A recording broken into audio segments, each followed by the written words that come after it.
శ్రీమతే రామానుజాయ నమః.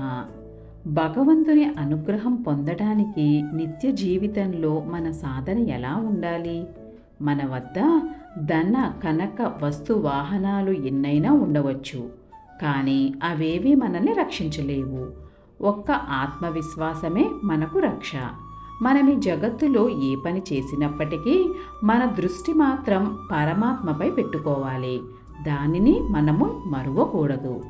నేనెప్పుడు భగవచ్చింతన చేస్తూ ఉంటే యుద్ధం ఎట్లా చేసేది అని అర్జునుడు శ్రీకృష్ణుడిని ప్రశ్నించాడు.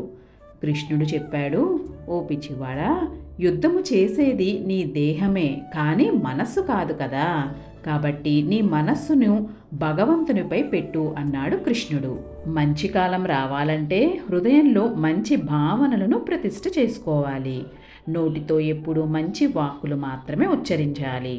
మనం జగత్తునంతా కనులు తెరిచి చూస్తాము, కానీ దైవ సన్నిధికి పోతూనే కనులు మూసుకుంటాము. ఏమిటి విచిత్రం? ఇంద్రియాలు పవిత్ర మార్గంలో వినియోగించినప్పుడు మనం అడగకుండానే భగవంతుడు మనకు కావలసినవి అనుగ్రహిస్తాడు. కోపం వస్తే మౌనం వహించాలి. నోరుంది కదా అని ఇష్టం వచ్చినట్లు మాట్లాడకూడదు. ఎంత తక్కువగా మాట్లాడితే హృదయం అంత పవిత్రంగా ఉంటుంది. ఈనాడు మనం మన ఇంద్రియాలను ఇష్టానుసారం వదిలిపెట్టాము కనుకనే పడరాని పాటలు పడుతున్నాము. మితంగా భుజించాలి.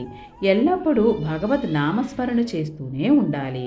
అందరూ నావారే అనే విశాలమైన భావం పెంచుకోవాలి. అప్పుడే మనకు భగవద్ అనుగ్రహం దొరుకుతుంది. సర్వం శ్రీకృష్ణార్పణమస్తు. లోకా సమస్త సుఖినో భవంతు.